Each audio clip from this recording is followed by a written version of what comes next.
සිනසන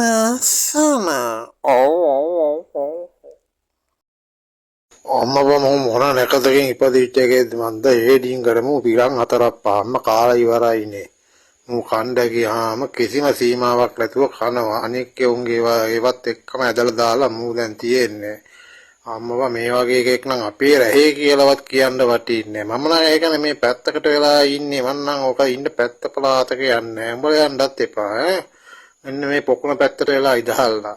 පිටින් කවුරු හරි ඇවිල්ලා ඇහුවොත් ගියාල්ලා ඔක අපේ රැහේ නෙමෙයි කියලා. නැත්නම් එහෙම අපිටත් එක්ක විලිලැජ්ජාව.